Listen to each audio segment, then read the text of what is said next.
Abu Hurairah radiallahu ta'ala anhu narrates that the Messenger of Allah sallallahu alayhi wasallam passed by a heap of grain which a person was selling.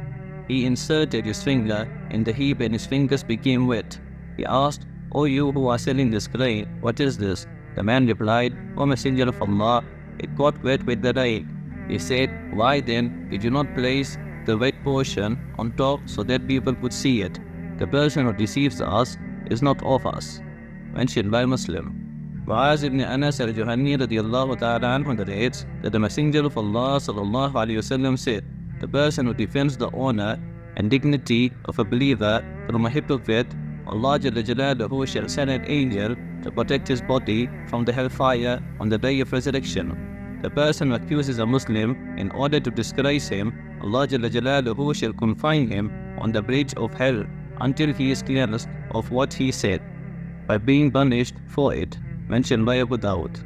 Asma bint Yazid radiallahu anha narrates that the Messenger of Allah sallallahu alayhi wasallam said, "The person who defends his fellow Muslim in the latter's absence, for example, when someone is biting him, Allah Jalla Jalaluhu has made it a duty upon himself to free him from the hellfire."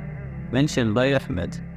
Abu Darda radiallahu ta'ala anhu narrates that the Messenger of Allah sallallahu alayhi wasallam said, "The person who defends the honor of his fellow Muslim, Allah Jalla Jalaluhu has made it a duty upon himself to remove the hellfire from him on the day of resurrection." Mentioned by Ahmad. Abdullah ibn Umar radiallahu ta'ala anhu narrates, "I heard the Messenger of Allah sallallahu alayhi wasallam saying, the person whose intercession prevents one of the punishments of Allah Jalla Jalaluhu from being promulgated has in fact stood up in opposition to Allah Jalla Jalaluhu. The person who disputes in favor of a false matter while he knows that it is false, he will continue to be under the wrath of Allah Jalla Jalaluhu until he abstains. The person who says something about his fellow believer which is not found in him, Allah Jalla Jalaluhu shall cause him to remain in the pus and blood of the inmates of hell until he is purified from their sin." Mentioned by Abu Dawud. Abu Hurairah radiallahu ta'ala anhu narrates that the Messenger of Allah sallallahu alayhi wasallam said, "Do not be envious of each other. Do not cheat each other by raising the price of an item while having no intention of purchasing it. Do not be malice towards each other. Do not turn your backs from each other by severing ties with each other. And do not purchase over the purchasing of one another. For example, do not enter into a transaction when someone else has already entered into it. O servants of Allah, remain as brothers. A Muslim is a brother to another Muslim. He neither wrongs him, belittles him, nor abandons helping him. Piety is near, and he pointed to his chest 3 times. It is sufficient as a sin to despise one's Muslim brother. Everything belonging to a Muslim is unlawful to another Muslim, his life, his wealth, and his honor." Mentioned by a Muslim.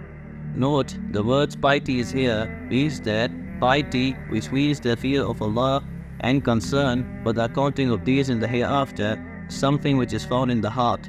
It is not something which another person can see with his eyes and say whether he has piety or not.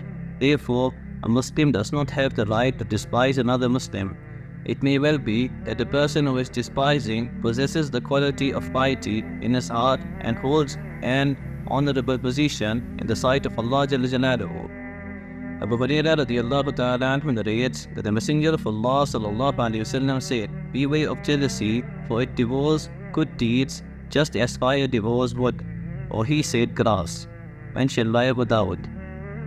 Abu Hamid as-Sa'idi radiallahu ta'ala anhu narrates that the Messenger of Allah sallallahu alayhi wasallam said, "It is not permissible for a person to take his brother's stick, walking stick, or any other small item without his permission."